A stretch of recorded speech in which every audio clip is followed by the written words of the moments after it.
Welcome to Humble Hospitality, episode 6.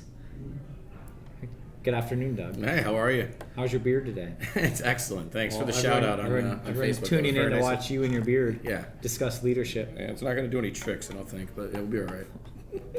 That would be the first time. Yeah. Dave Lovett, good afternoon. Welcome to the first official guest of Humble Hospitality Podcast. I feel honored. We plan on having you often, so I'm excited. excellent. I'm an avid watcher, and I'm all episodes in, so I'm all caught up. So all episodes ready in. to go. Perfect.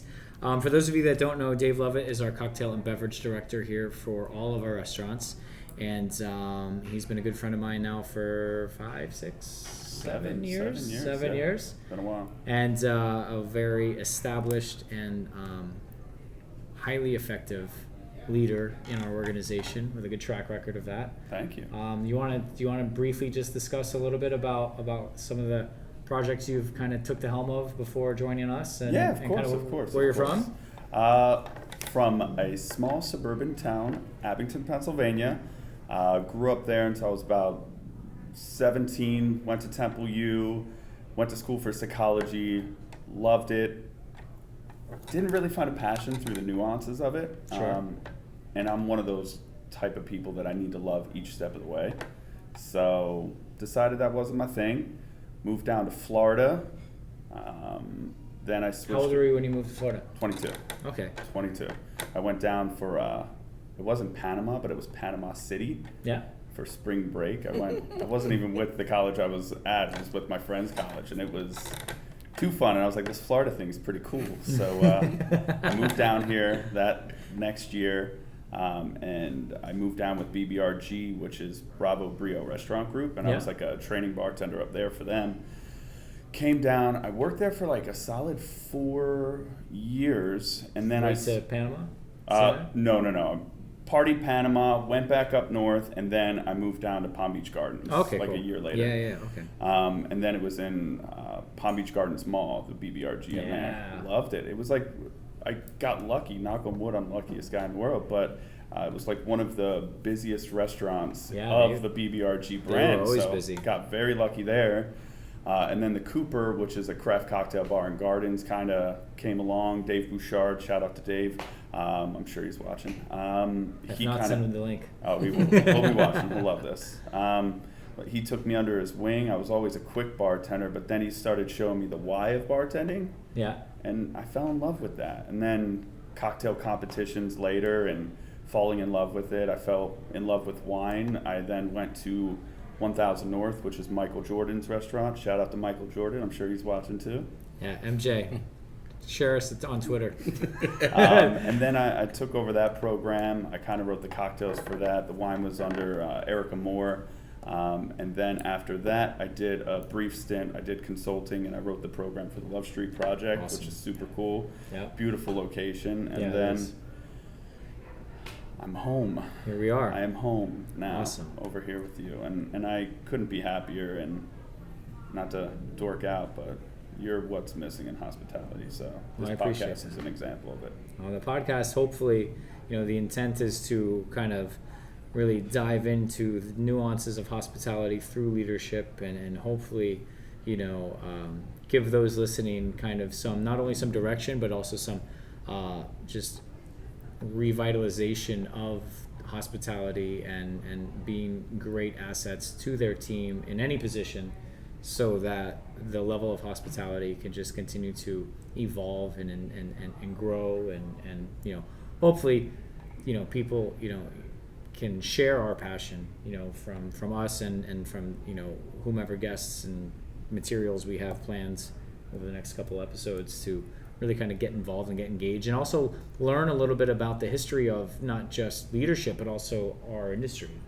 I've got some material planned to go through with Dylan and Percy and a couple others that are more kitchen specific. Nice. Go through like Marco Pierre White's books.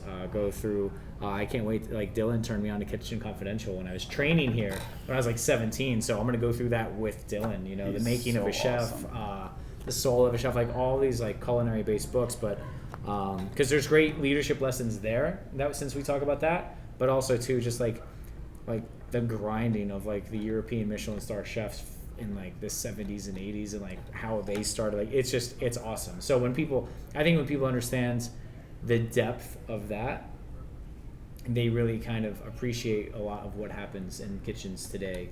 And I think the same is true of the bar, because I've always viewed the bar as a extension of the kitchen, but more of a theater presence, right? Because an order is coming in, at least at the service bar, an order is coming in, you're making it, you're putting a recipe together, you're trying to get it up quickly, accurately, but you're surrounded by people. Hopefully you like those people at the bar, right? And then, and then if you're just interacting with your guests, you're still making a product for them to order, and serving it. And sometimes, and you've done it to me when I was your guest, you're like, what do you like? And I'm like, whatever you like, Dave. Figure it out. Figure it out. Yeah. Had a lot of good times at your bar. Oh, I remember. All right, so what do you think, Doug? Should we get started? Absolutely. Actually, I want to hear more about Lovett's story. That was the quick one. Was it West Philadelphia? Born and raised. Yeah, right. On the playground. That's where you spent most of your days. Shooting some people. There, that's my 7 words for the podcast. Excellent, Doug. Your pop culture references are circa 90s. You got to keep it. We got to keep the flow of the podcast moving. It's yeah, absolutely. All right, so Dave, real quick, like you said, you're up to date on all the episodes of the podcast. Yeah. But what I think is great about having you on is you appreciate and embody leadership at a high level. Thank you.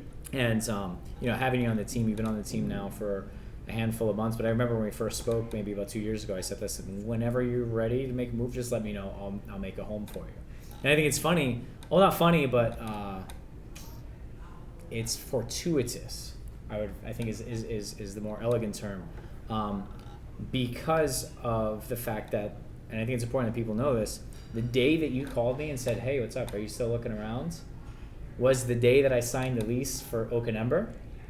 And I had no idea who was going to work there, right? And so for, to recap, I had gone and visited, Ernesto, Ernesto. I had gone and visited Ernesto. He had moved into a space across the street in Tesoro. And he's like, hey, this place across the street closed down. And I've always watched this space real quick. And so I said, all right, well, let's go over there and let's go see. So we went over there, doors locked. And I said, all right, cool.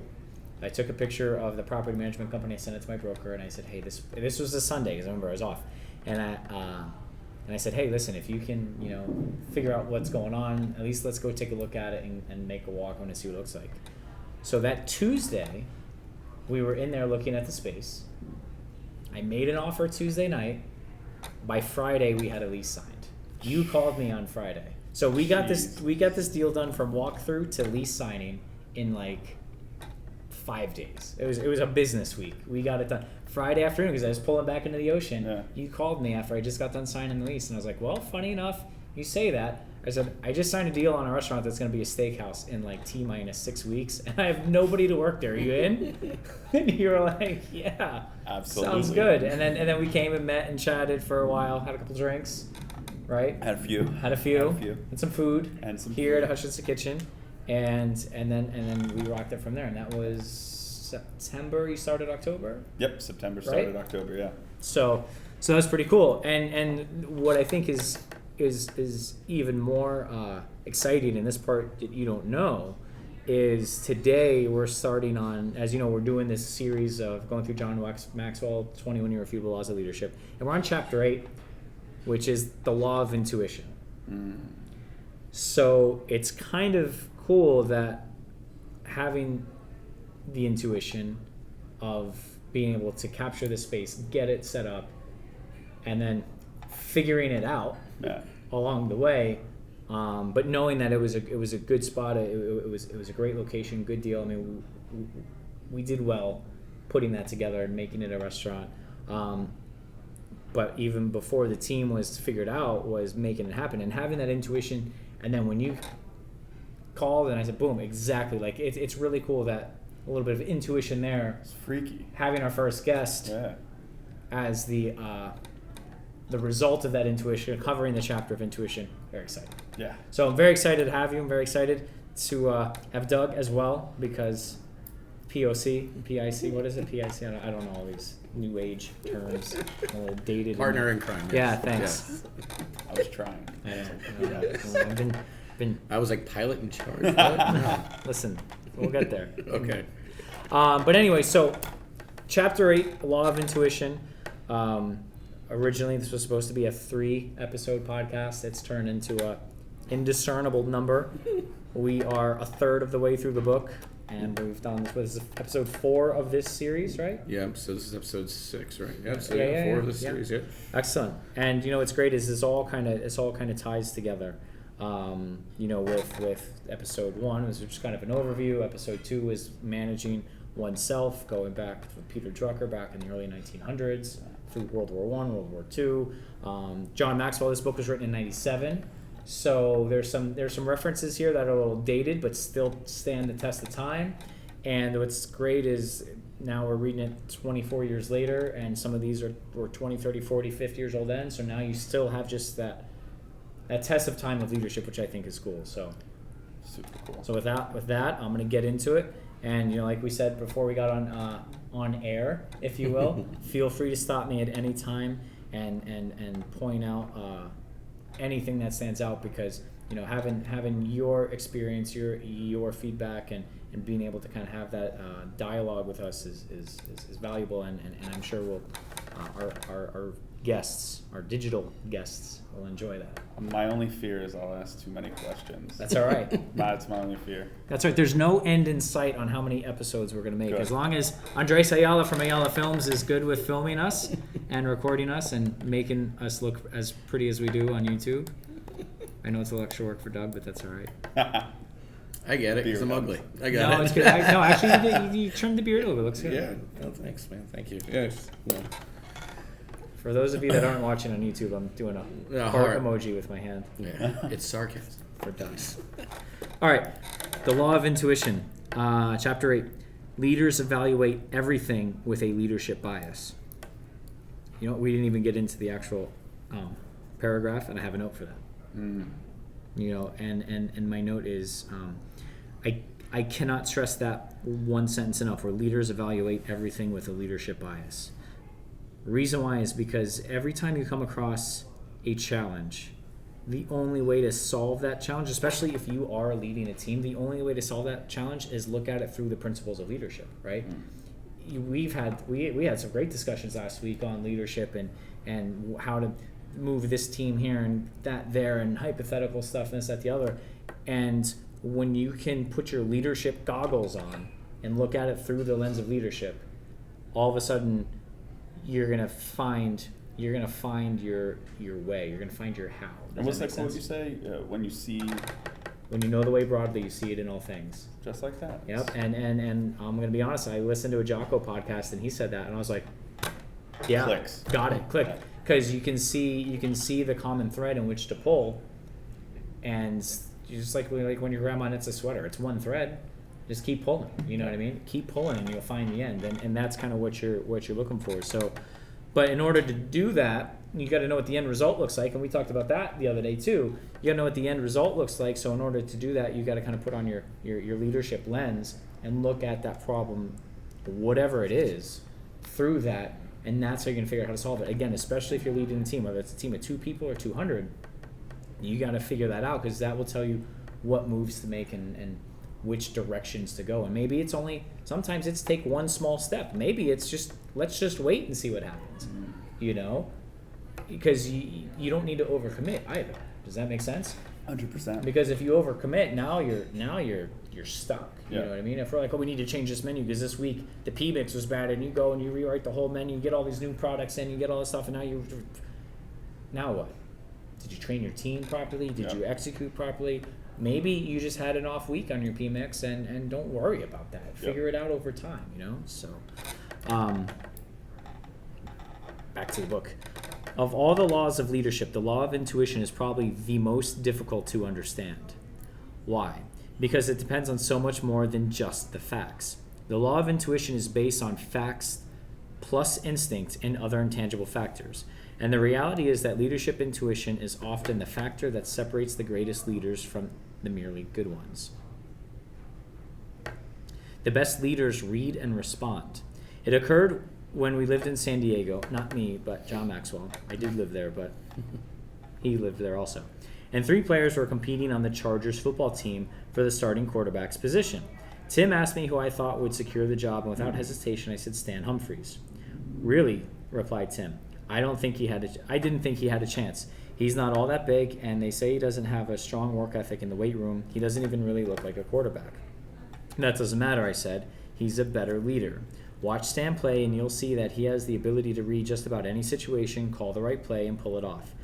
He's the one who will get the job. And Stan did get the job, and he was so good that he was able to lead a fairly weak San Diego team to the Super Bowl in 1995. All professional quarterbacks have physical talent. At the pro level, the differences in physical ability really aren't that significant. What makes one man a third-string backup and another a Hall of Famer is intuition. The great ones can see things others can't, make changes, and move forward before others know what's happening. I mean, we just had a Super Bowl. You want to tell me about that?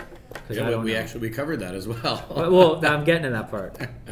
Yes. Yeah, who was the quarterback that won again? Tom Brady. Yep, and how 7 many? rings. 7 rings. Yep. And isn't everyone all saying he's like old and stuff? Yeah, I don't. 43 is too old, too slow. What did I tell you the next day after I watched the Super Bowl with my girl and her family? What did I tell you? I said Tom Brady's a better leader. Yeah. He was leading. His team was handling it. How much did you see the Super Bowl at all? I saw parts of it. I saw the highlights. He was leading. He was effective, and he didn't need to be the youngest, the fastest, the whatever. Yeah. He was a good leader. He handled it, right? Yep. He led his team. And isn't this his defense? Isn't this the first year that he was on? Yeah, the Bucs. Not the Patriots. Yeah, that one. Thanks. Yeah, no worries. Whatever. Well, no, I mean, not whatever. I don't have the time to follow it. It's cool. I like watching the highlights. Yeah. I just don't have the time to follow it. But I like learning about the leadership principles. Like you read the book, I think it's Relentless. I forgot the name of the author. We'll cover it. But it's a guy who is Kobe Bryant's coach, and like all the you've read it. I haven't. I've seen it though. It's awesome. It's Tim Grover, I think. Grover, yeah, Grover, right?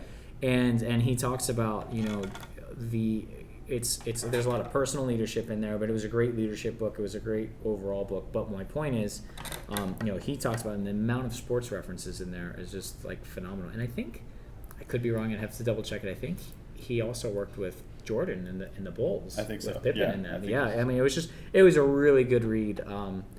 But yeah, to that point, like it's all about leadership, man. Whether you're in the sports, business, restaurant, home, it all rises and falls to leadership. Right. So. I almost texted you last night. I read an article. It was one of the linebackers of Tampa Bay was in an interview and said that when the Tampa Bay Bucks, I think they played the Packers before, and they beat the Packers to get into the Super Bowl. Is that right? No, they played the Saints. Did they play the Packers before that? Probably, yeah. Well, long story short, they won the game, and it was like Tampa Bay's first playoff win in like 10 years. Okay. Yeah. So one of the linebackers was crying, and Tom Brady walks past him and says, "What the hell are you crying for? We didn't do anything yet." And I was like, "That's awesome." Pretty well, cool. that's a leader living in the future. Yep. That's what we talked about. Like you're already, and we get into that in through this book, is you're already, whatever the time frame is, 2 weeks, 3 months, 6 months, 5 years. As a leader, having the intuition, you've got to mentally exist in that realm. Right, and you already know where the end state is. You just have to go through not go through the motion. That's the wrong term. You have to go through the process and go through the time in order for that to manifest and materialize in the physical universe, if you will. But you mentally, if you live there, you're already there. Now what happens is your actions act as if you are there. Yep. And that's what I tell people all the time. Hey, and we've covered in the podcast. Hey, you want to be a sous chef? Go start doing sous chef things. Yep. You want to be a bar manager? You want to be a floor manager? Go start doing floor manager, bar manager things. You want to be a sous chef, executive chef? Go do executive chef level things. You don't know? Ask. 100%. Because I don't know what you don't know. Yep. You don't know what you don't know, but you know what you don't know. Well, sort of, a little bit. You don't know what you don't know, but you know what you want to learn because you don't know it. Does that make sense? Yeah, I think a lot of the part is when you don't know what you don't know, you have to take that step to find out, and usually it's from a place of uncertainty. And I think a lot of people are afraid. And then you know what you don't know. And then that starts the process. Yep. And we cover that in this. They talk about the 4 stages of leadership. So the key is knowing what you don't know, so you can go figure out how to know it, and then you go because you know. I'd love to put that on a Hands shirt, are but getting I don't think that's gonna fit. Michael Scott. So I'll just say that. Yes. I get it. It's informed intuition. Several years ago, I learned a lot about how quarterbacks are trained to think when I was invited to visit the University of Southern California by Coach Larry Smith. He asked me to speak to the Trojans football team before a big game. While I was there, I also visited their offensive war room. On chalkboards covering every wall, the coaches had mapped out every possible situation their team could be in, according to down, yardage, and place on the field. And for every situation, the coaches had mapped out a specific play designed to succeed based on their years of experience and their intuitive knowledge of the game. Together, those plays constituted their approach and bias the approach and bias they would take into the game in order to win it. The 3 USC quarterbacks had to memorize every one of those plays. The night before the game, I watched as the coaches fired one situation after another at those 3 young men, requiring them to tell which play was the right one to be called. So, how do you view that? Because I've got something for this. I think it's intense. I think it's beautiful, and I think that's. I'm gonna play devil's advocate here for a Ooh. second. Yeah. See, this is one of the things where it's more. I mean, if I got to ask John Maxwell a question, my question would be, follow me on this. What's the intent and the purpose of this? Because I kind of get where he's coming from, where he's saying, the coaches, they're given in a way they're given the tools. Mm-hmm. Hey, if we're on this down, with this happen, this is what you do. You do play 672. Yeah. If you're 1 yard ahead and there's somebody else over here, you do play 395. So I guess my question is, and I get what the coaches are doing. They're leading. They're doing that. But at what point does that, if this then that scenario, take away the ability for the team to lead on situational leadership? You with me? 100%. Like for example, think about it, the way I look at it is think about it in a restaurant space. In the first 2.5, even 3 years of this particular restaurant, everyone would come to me, what do we do? Well, this happened, what do I do next? And so I would tell them, and I get exhausted. Yeah. And they're like, well, you just need to write down what to do. And I said, so wait a minute, let me get this straight. I said, you want me to write an if this, then that book for the restaurant, Forever. And I'm supposed to foresee every foreseeable challenge, which is impossible, because I will write this book till the end of time. Yeah. Now, with that being said, right, that book or the questions, which is the verbal form of the book without having actually written it, the way I look at it is more centralized command. Okay. You're relying on one individual specific figure, or in this case, a handful of coaches, to tell you what to do when something happens. Mm-hmm. So, although it's good to know, hey, here's some moves and some strategies and techniques, like if, just like for example, if you're 4th down 10 yards, are they passing it or kicking it? They're kicking it. Yeah. Usually. Got it. So proud of all you. right, see? Hey, listen, I pay attention. Boom. Unless it's like do or die, maybe they got a good quarterback, great wide receivers, and they're like 12 yards from the end zone or whatever. I don't know. Don't quote me, football fanatics, I don't know. But they're probably going to try to score if they're close enough. If they're not, they're going to kick it. I would be like, well, fucking throw the ball, because they're not expecting that when we're 80 yards away. And what's the worst that could happen? I don't know. They score again if we miss. Okay, great. I get more time to get the ball back, and I'll go do it again. Whatever. I don't know. Could be wrong. I don't know shit about football. I'm not a coach. My point is, this kind of concept. Imagine if I wrote that book for the restaurant. No. If this and that, and then what happens the day that something happens that I didn't foresee? Now my team has no idea what to do, and the whole thing goes down in flames. Yeah. Right. So, I guess my question is at what point do leaders, coaches, or whatever ease up and say, hey, we got to know. We've got to, as subordinates, we got to know what the intent is. And we got to know what the overall objective and strategy is. So at what point do we kind of give them the reign to lead? In order to do that, we got to say, hey, a successful objective looks like this. If we're going into a football game, success means we won. We got a W in the box, right? So here's how to lead. So that's my devil's advocate spin. in Jocko, extreme ownership or strategies and tactics, not sure which one, but one of them, he goes, yes, there are stupid questions. Because if you don't have all the information, how can you make a good question out of all that information? Correct. So I think in that scenario, that quarterback needs to know all 650 pages before he can assess the situation and be able Agreed. to do that next step and Agreed. throw that slant 'Cause route that's- or call an audible. Correct. So Exactly. that's kind of where I feel John Maxwell in that one. I'm with you.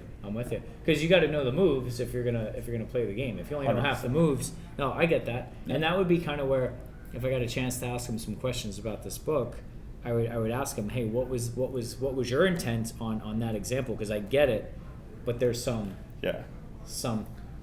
situations there. I I think- would argue. I think an oversimplification of it would be put yourself in, you're the GM, okay, of the team.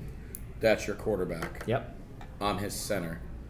You have to tell him, hey, if they're running so-and-so formation and you see them shift, you need to be able to do this. Same thing with the restaurant. Hey, we're stocked for 100 people tonight. If we have 25 walk in, we all need to be able to shift and go, okay, bet, I'm Yeah. working this and this and doing this. So I think that's kind of the basis of the leadership. We're saying like the down and yardage. Okay, yardage could be end of the night. Hey, listen, we're trying to get through this night flawlessly. We've done everything great so far. A party bus just pulled up with a bunch of drunk people on a birthday, and they want a bunch of apps, and I'm trying to cut people. And no, okay, so now we got to be able to shift to that. Okay, get in place Right, where you need to that's- be. Now it could be end of the night, and you have a 15 top that calls 10 minutes beforehand says, "Hey, we're not coming." So now you're shifting back that way. That's kind of what I'm. Okay, I see what you're saying. Did I jump ahead? I'm No, sorry. Okay. no. I see your parallel, and that makes sense, and that's good. That's why it's good to have these discussions and have the input, because that makes cool sense. story I think you'll like. Shoot. So in bar brawls, it was a cocktail competition that I partook in. I don't know if that's a word. But long story short, every program has the way they make their cocktails. They're Right. old-fashioned, they're Cosmo, they're Aperol Spritz. And in this competition, I had to unplug everything I had in my mind with my classics, and I had to make flashcards for their classics. Yeah. And that was the first round. They called out a classic, 3 random classics, me against someone else. And for me to get on to the next round, I needed to learn all of their classics. And that was just one scenario in like 3 rounds. Yeah. But like, whew. And that was the way they're making them. That was Yep. their technique, their measurements, their ingredients, right? And it was just a smidge off, like different from the way I always make them. Yeah. But when you have to elaborate on your story in front of someone and they're like, oh, you're off 1/8 of an ounce, and you're like, whoa. Or if you say dash instead of drop, and it's just like, that's a good way to get kicked out. That's wild. Crazy. That's wild. But I was just making drinks, so no one died or anything. So it was cool. Everyone was fine. I died once. That's it. Day's still young. It's all right. It's more Meat Mondays planned. You never know when a Meat Monday will pop up. Man. We got to come up with a better name for that. It seems to work. Yeah, great. Leadership is their bias, returning to the book. The kind of informed intuition that coaches and quarterbacks have on game day is similar to what leaders exhibit. Leaders see everything with a leadership bias, and as a result, they instinctively, almost automatically know what to do. You can see this read and react instinct in all great leaders. For example, look at the career of U.S. Army General Norman Schwarzkopf. Time after time, he was assigned commands that others avoided, but he was able to turn the situations around as the result of his exceptional leadership, intuition, and ability to act. Now, or ability to act, excuse me. Now, what's cool about this chapter particularly is, I go through most of it. Again, I don't go through the whole book. You got to buy the book. Support the authors so they can continue to educate us with and bestow us with knowledge. But we go through this chapter pretty intense, like a lot of it, and this whole next segment is very. There's a lot packed into it. So we're gonna get into it. He's got a great example here, which ties into a little spoiler alert: no bad teams, only bad leaders. It's my favorite subject. When Schwarzkopf had been in the Army 17 years, he had finally got his chance to command a battalion. It occurred in December 1969 during his second tour of Vietnam as a lieutenant colonel. For any of you that don't know, Vietnam was not the most pleasant place to be in December of 1969. I heard. Yeah, it wasn't pleasant. The command which nobody wanted was of the 1st Battalion of the 6th Infantry, called 1st of the 6th. But because the group had such a horrible reputation, it was nicknamed Worst of the 6th.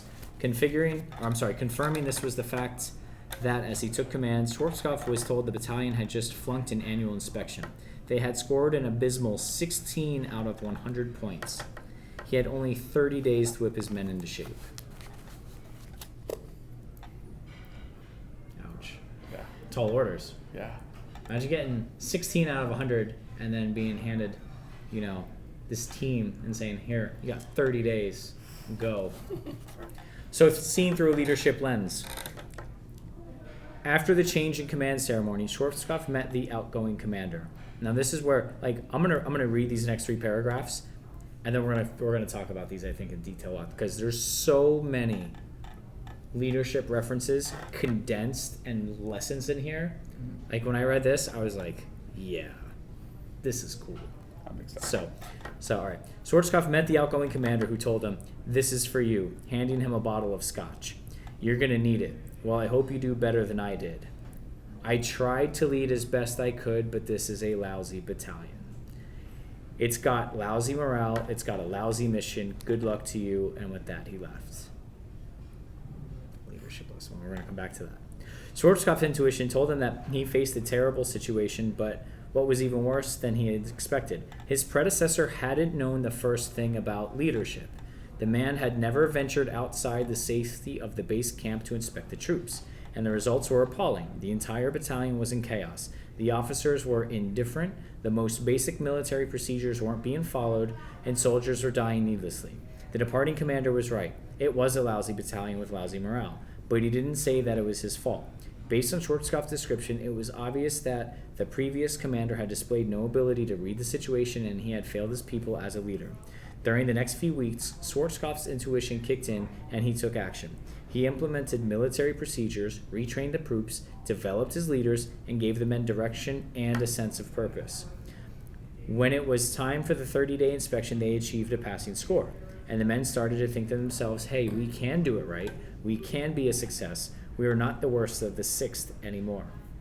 As a result, fewer men died, morale rose, the battalion started to become effective in its mission.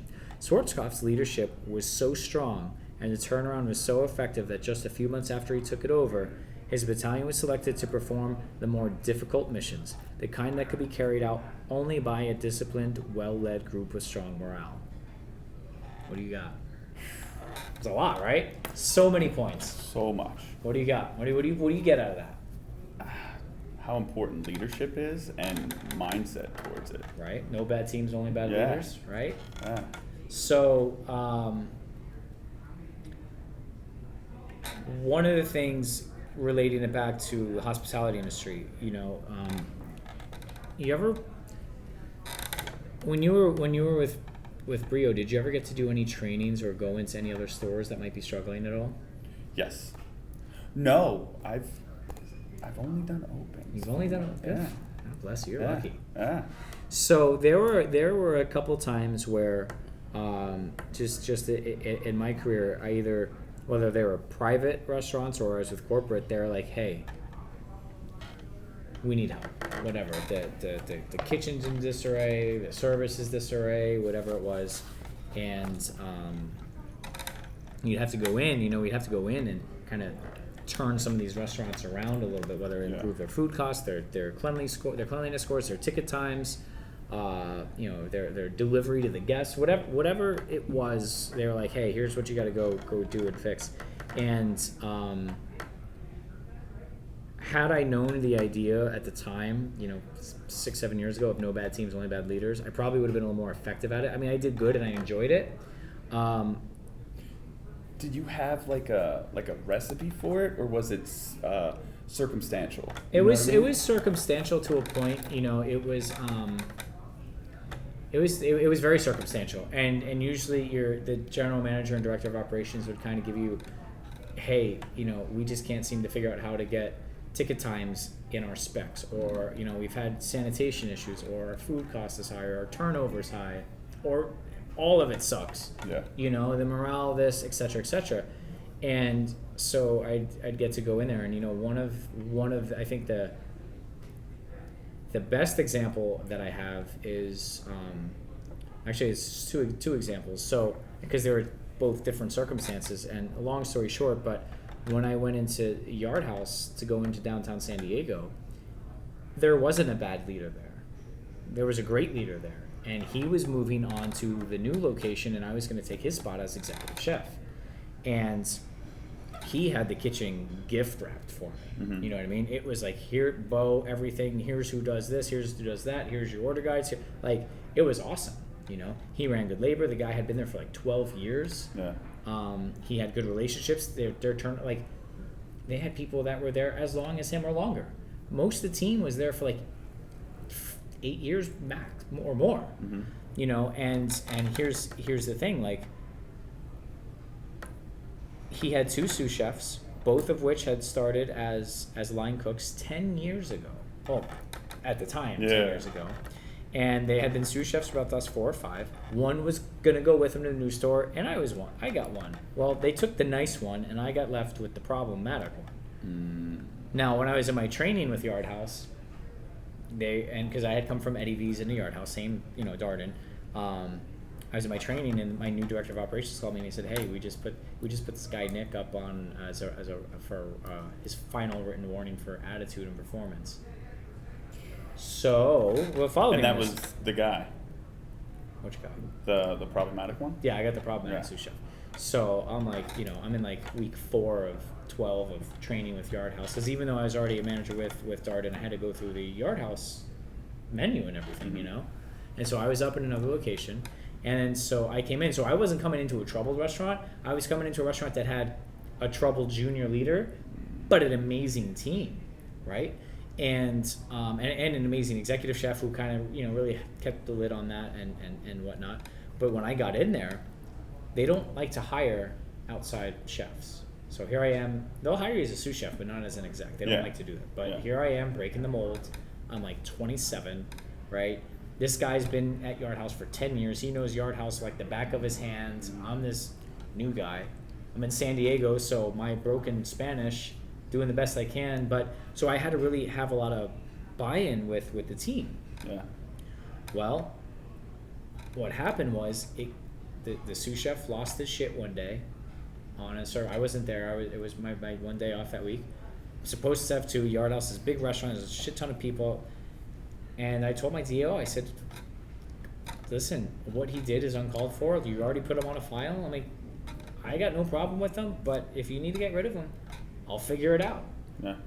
But I had to use intuition, and I had to exist down the line, and I had to rely on my team. You know what I mean? So not so much that I had to go in and solve a problem there, but I had to go in there and give good leadership, because I had a lot to make up to. I was young. I was new to the brand. That was the 5th Yard House ever built. It had been there for 15 years. Oh, wow. The chef had been there for 12. There was a lot of tenure there. You know what? They all loved me. And it was cool because I had to really develop my leadership skill set and put deposits in their bank.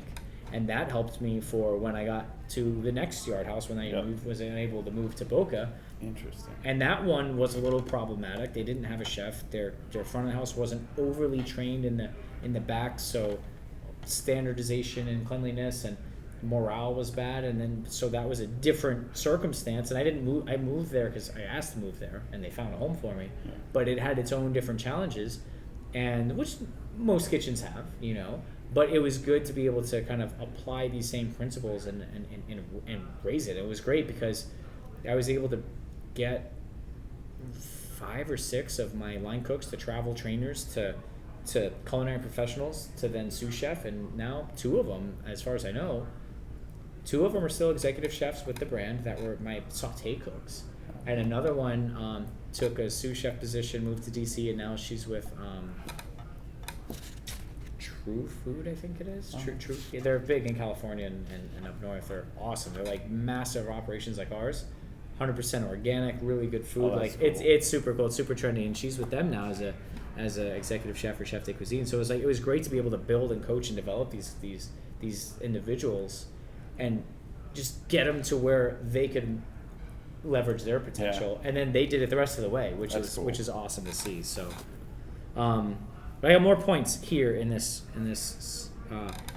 topic. So he talks about his predecessor hadn't known the first thing about leadership. The man had never ventured outside the safety of the base camp to inspect the troops. Right? You got to be on the front lines with your team. You got to know what they're going through. You don't have to be there all day every day, but you've got to go out and get your hands dirty. You got to walk behind the line. You got to walk behind the bar. You got to get involved. You got to go. Make a drink with them at the bar. Make some of the food, especially if you're in a leadership position and you're more front of house savvy or more back of the house savvy. Go back there. Go back there. You know how much capital you gain? I talk about this to the team all the time. You know how much capital you gain if you go back there as a front of house manager who hasn't really spent much time behind the bar and say, hey, I'm gonna rock service with you for the next 30 minutes. Show me how to make this stuff.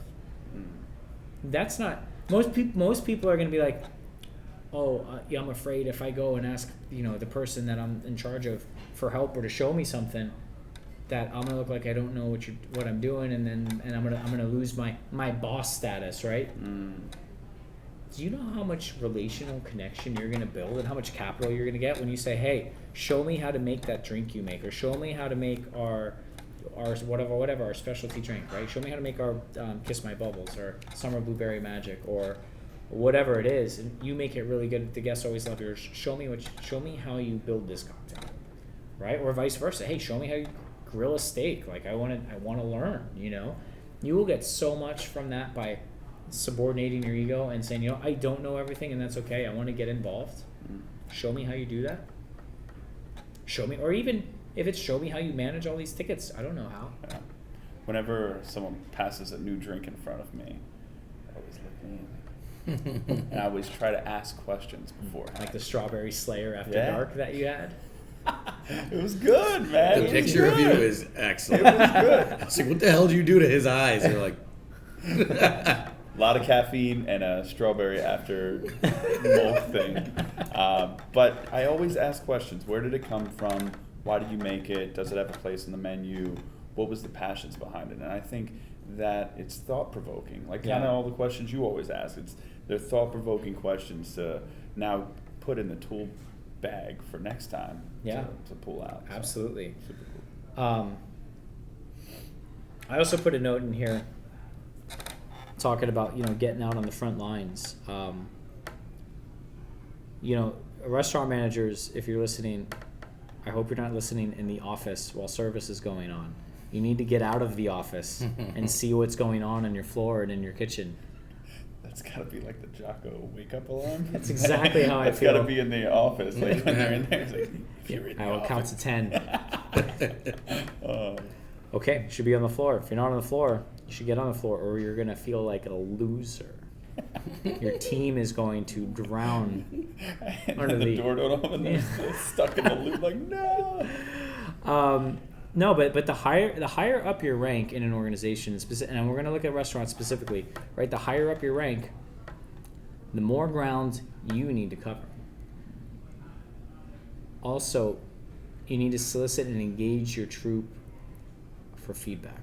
So what I mean by that in your team for feedback. So you got to be, the higher up you go, you got to cover more ground. So if you're a restaurant manager, yeah, you're taking care of service, you're checking on the kitchen, but there's a chef there, there's this or that. But you get to the general manager or the regional manager, or like a position like you where you're floating and engaged with all the restaurants. Yeah, your objective, your specific goal is making amazing cocktail programs, working on the wine program, good beer programs, and having all that come together with the individual beverage managers there. But also, too, how important it is to be engaged in the kitchen, to be engaged on the floor and service and the door. And, Saturday when we were here together, we were busy. We were cranking. We had a couple of tables that exceeded their turn time, so it held us up at the door. But you knew how important that was. You weren't in the office, measuring chartreuse. You were making it happen, and so that was, that's key. And, the thing is the higher up you rank, the more ground you need to cover, which means the more you need to make sure that your leadership capacity has enough influence to reach beyond your physical presence in the building.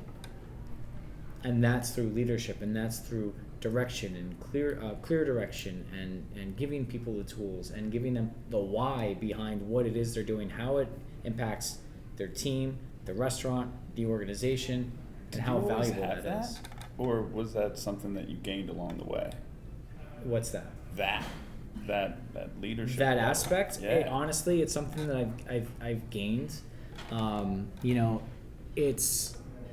I've spent a lot of time studying leadership, reading it, and I've had plenty of opportunities to apply it. Even before our organization came up, but really when there was no one else for me to call. I didn't have a director of operations anymore. I didn't have a GM to be like, hey, what do I do, and can you come help me do it? I'm like, oh, well, I got to make these decisions. So I got a lot of reps doing it, and I made mistakes. I made mistakes in this building with leadership. I made a lot. I'll probably make more mistakes. Yeah. But that's when I really started to, because I had read leadership books and I was aware of how important it was, and it was really kind of the first thing I put together when I got the ability to open the restaurant was our core values, because I knew that was where our leadership was going to stem from. That was the first thing I had designed, and before a menu, before recipes, before ads, was core values, because that's the key.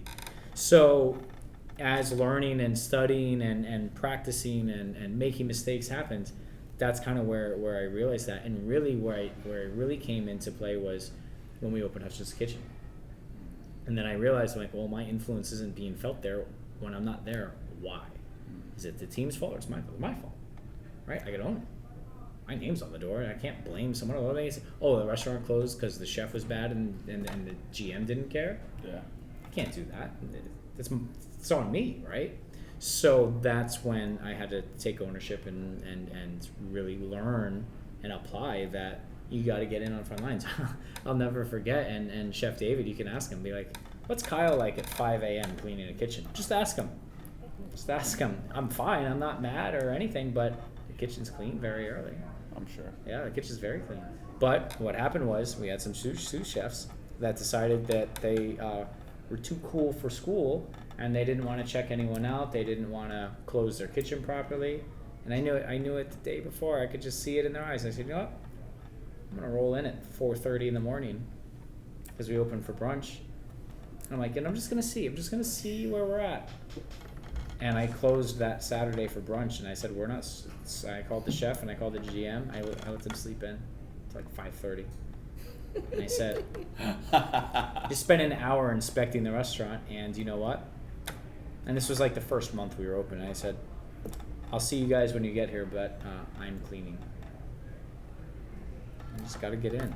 Got to get in, and even more so than cleaning, like service. You got to get in, you know what I mean? And you just got, even if you go, and you don't have to go.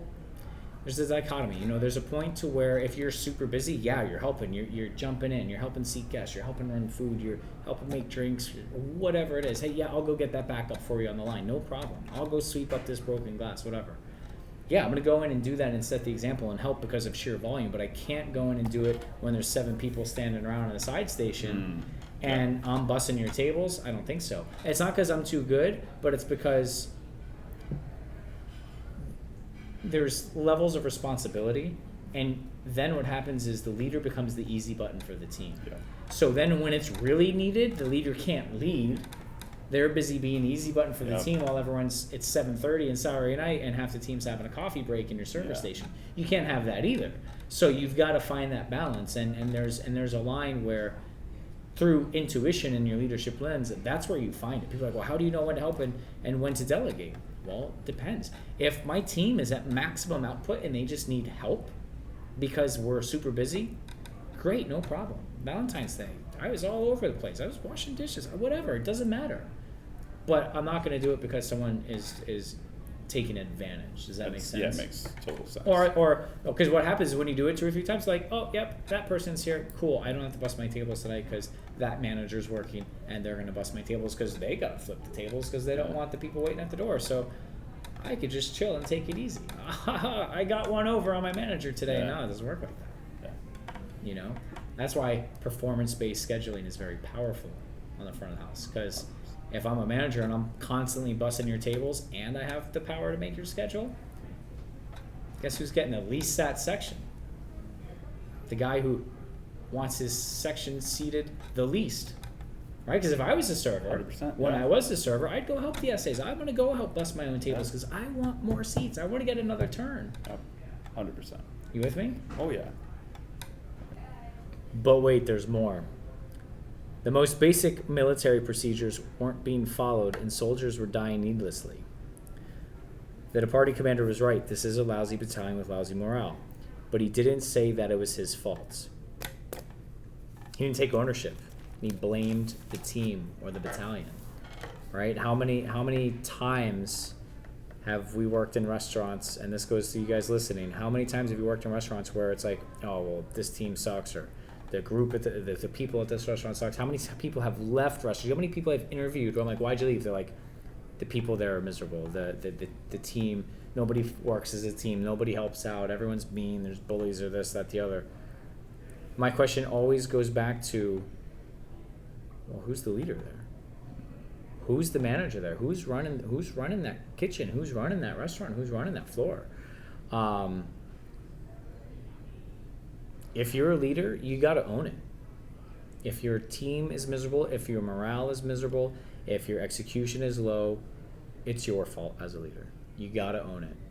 There's like I said a little bit ago, talking about just kitchen. There's no, the chef didn't like to work, so the restaurant closed. You got to own that. Yeah. You know what I mean? You can't blame class. You can't have excuses.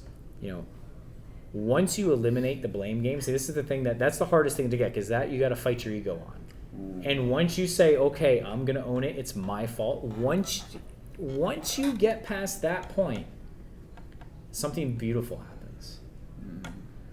And what happens is, now instead of spending time trying to blame it on the grill cook, blame it on the fry cook, blame it on the hostess, blame it on the busboy, once you own it, then from there you can spend all that time of arguing and trying to figure out whose fault it is on solving the problem. 100%. And that's at every level, right? So, like, if I'm the server, and why is my station going down in flames? Well, it's because my busboy sucks. Maybe it is. Maybe that busboy is new. Maybe that busboy is tired. Maybe you're short-staffed. But you know what to do. Yeah. You know how to do it. Are you going to have to work a little extra harder? A little bit extra? Maybe. But would that be worth doing that than going down miserably in flames? I would think so. Oh, yeah. You know, and that's where, that person fault, this person that, well, okay. What's the result? You failed. Your team failed. So, do you think it's pure ego when someone refutes that and blames others? I do. I do, because, you know, it's very, I tell people all the time, it's very easy to be like, if that over there is wrong, and then stand back and be like, well, you're the boss, you fix it. And that's what people innately do. I tell the team all the time, hey, you know what? It's fine that over there is wrong, but at least come up with hey, that over there's wrong, and here's an idea on how to fix it. Because most of the time, and those of you listening that say that stuff that you guys are guilty of, 90% chance, maybe 99% chance, you've already got the solution figured out. Do you know how many times people are like, oh, well, that's wrong, but I'm going to wait to see if he gets my solution because I've already been figuring out because I've been pissed off at it for the last 3 months, and I've had 3 months to work this problem through my head. You've already got it solved. So guess what? Take some ownership and say, hey, that over there is wrong, but by the way, I have an idea on how to fix it. And here's what I would do, and I'd be happy to help. So all those people that complain about this or this, blah, blah, blah, and then do nothing, and then they're mad that nothing changed, what do you expect? Yeah. Now, there could be a time where someone says, hey, you know, that over there is wrong, and this is bad, and this person, and I don't know how to fix it. That's okay too. Because now you're saying, hey, I'm telling you as a subordinate to a leader, this is what's going on. It's not working. It's frustrating. It's hard for me to get my job accomplished at the level that we expect, but I don't know how to fix it. But this is wrong. I need help. Great. Awesome. Thank you for letting me know. And, you know, it's been bothering me for 3 months, but I don't know how to fix it. I'm ready to ask for help. Cool. We're going to figure it out and fix it.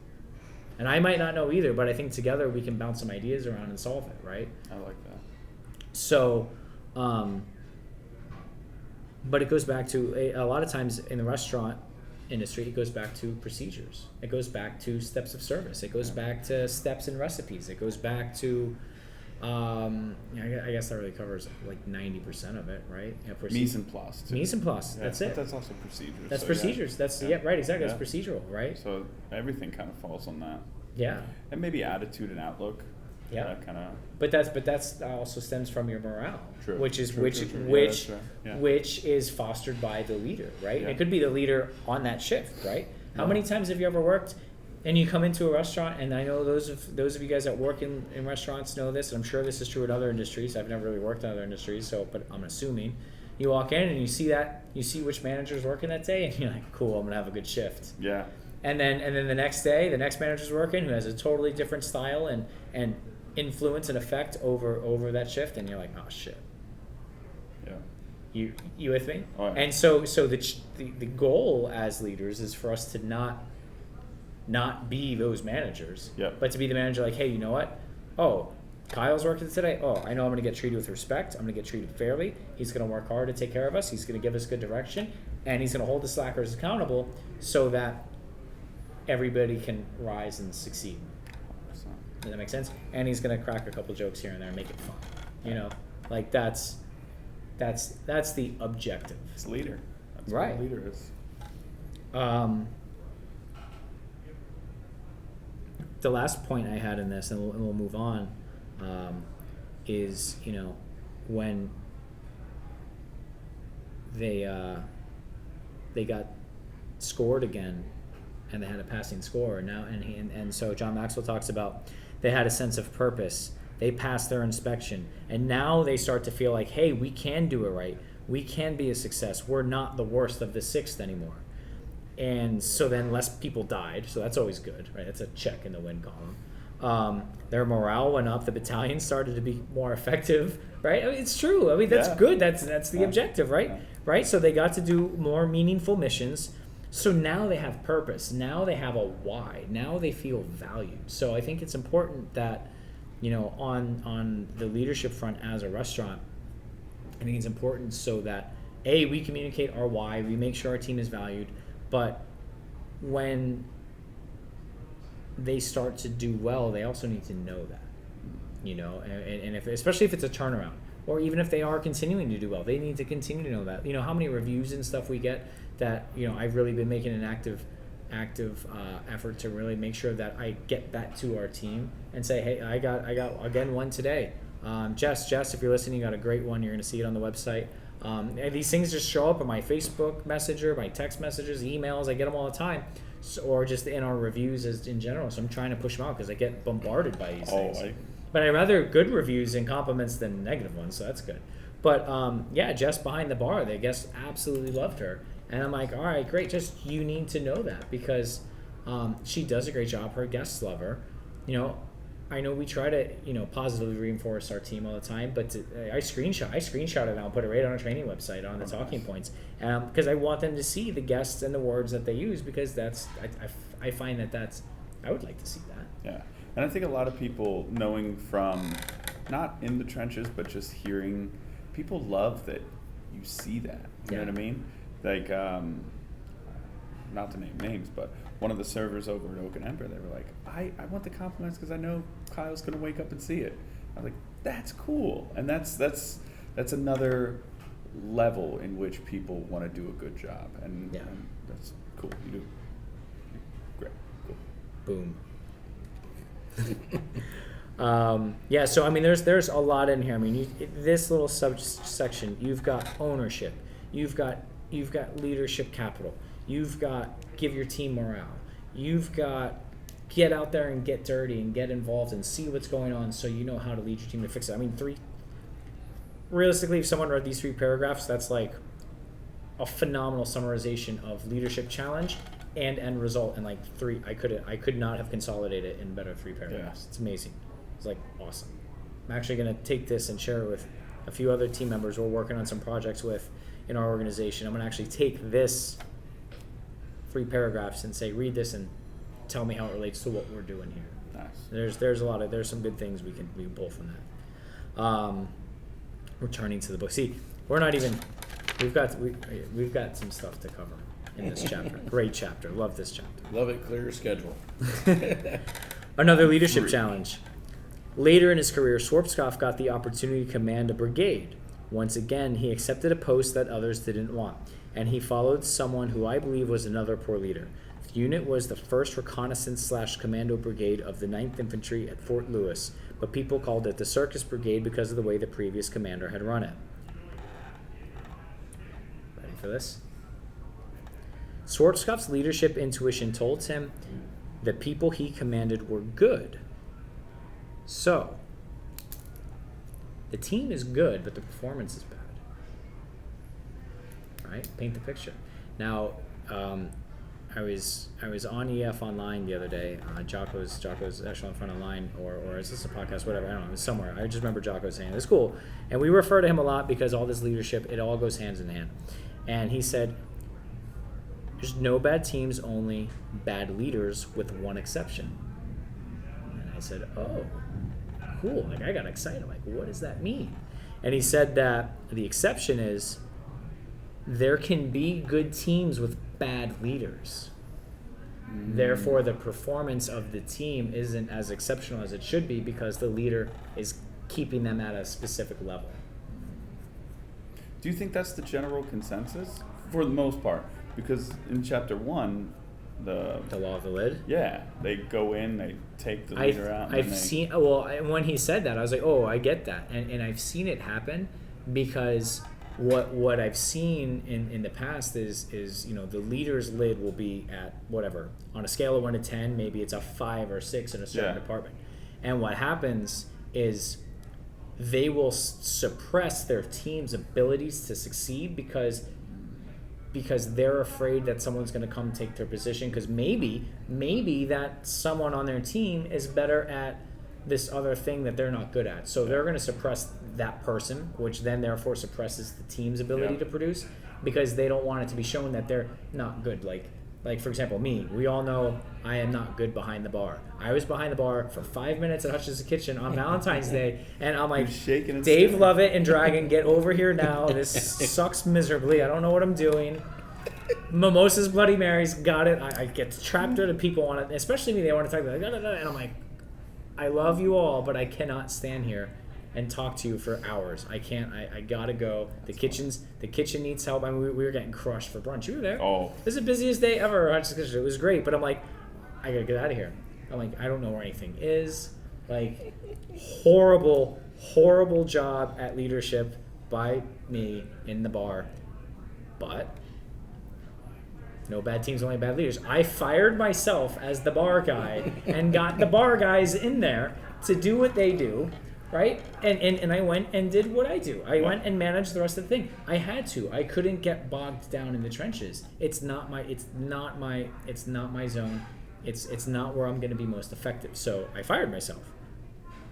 because I had to get out of there. But my point is, if you take someone like me with my skill set and you put them in the front of the house, are they going to suppress the bar team or someone who's going to be a good bar manager because they're afraid that if someone finds out that they're not as good at the bar as they probably should be in that position, that they're going to get fired or replaced or bad on?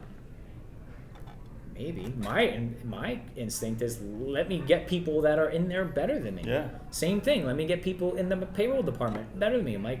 My kitchen. I'm a good chef. I love cooking. I love it. Let me get people in there better than me, so I can do what I need to do, and I can focus on what I enjoy doing, and that what I'm really good at that everyone else is bad at, and collectively we come together and we prioritize and execute. Yeah.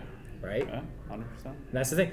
I could sit there and create drinks all day long. I don't even know if they're going to work or taste good, but that's why I was like, hey, I need a beverage of director and cocktail, because this individual's skill set, temperament, leadership, experience, and ideas are going to eclipse my own so much that it's going to bring the whole organization and team up, and that's my goal. My goal is to build a team of professionals so that the restaurants operate at the highest level possible.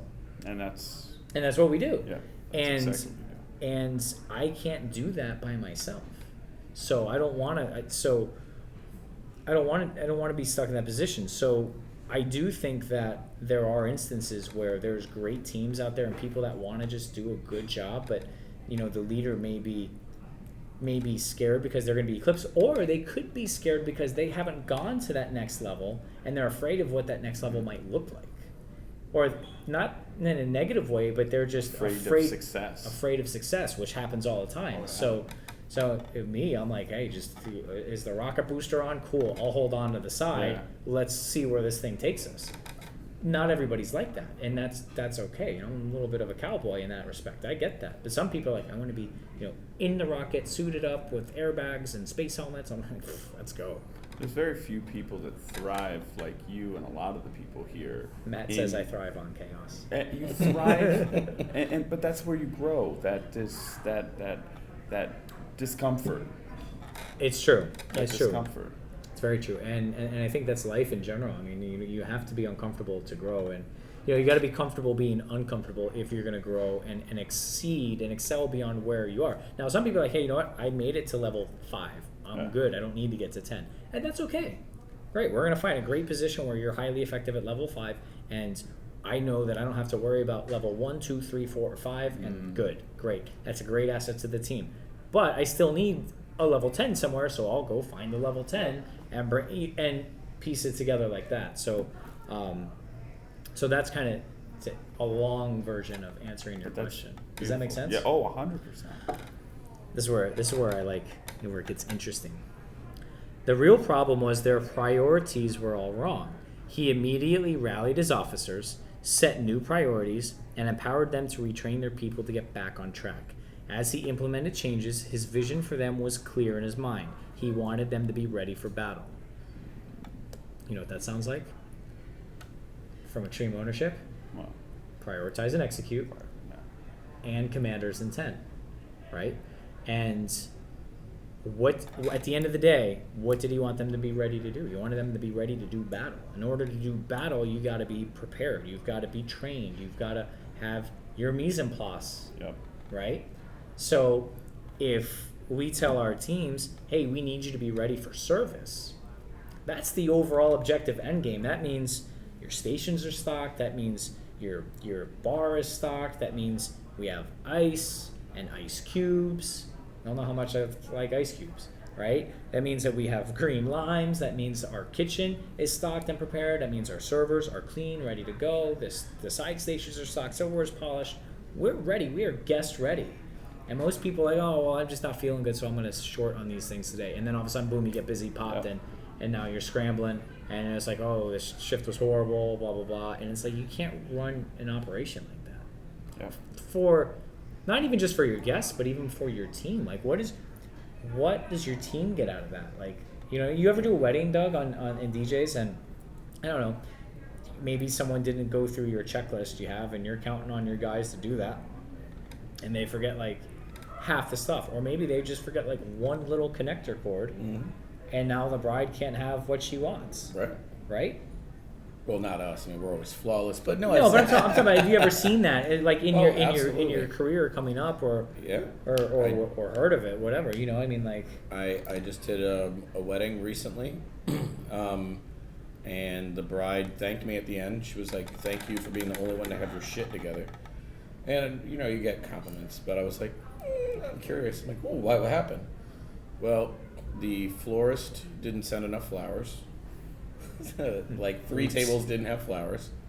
The venue didn't provide the extra table or the chairs. They didn't have enough chairs for the ceremony. The photographer was late. Yeah, it was Oh, wow. like, yeah, so literally, I mean, I was like, oh, you're not kidding. Wrong food, all types of shit. And but yeah, there was no ownership there. Everybody was, well, they didn't tell me that this was this many and blah, blah, blah, blah, blah. Well, that's why we have paperwork, people. We look at it, we say, oh, this says 150 people. I think we need 150 chairs. It's pretty much Shapes, numbers, colors. Shapes, numbers, colors. Yep. I don't know if I've said this on the podcast yet. You want to be successful in the restaurant industry, you got to master your shapes, numbers, and colors. You get that figured out, right? Yellow boards for chicken, green boards for cutting fruit. Is it quarts, gallons, ounces, pounds, chairs, whatever? Chief right? of chairs, bro. Shapes. Is it the wine glass or is it the rocks glass? Which? Those of you listening, you guys are all laughing because we've all had the joke. I'm gonna get the little square peg and round hole thing and put it by the dish machine.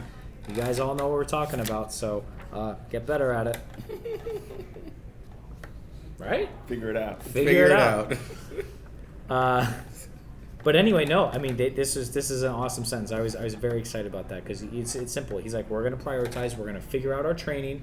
Or these are the things that are important in order for you to be ready for this, which is battle. So, you know, same thing like when you're talking about setting up the bar. And again, I look at the bar very similar to the kitchen. If I'm setting up my saute station, right, I'm going to go get the hard things done first when I get there. And I'm going to save my herb picking and my little garnishes to be done when I may have, at the end when I have some tickets coming in, right? 100%. Like, are you going to go pick mint first, or are you going to go put ice in your well when you first open the bar in the morning?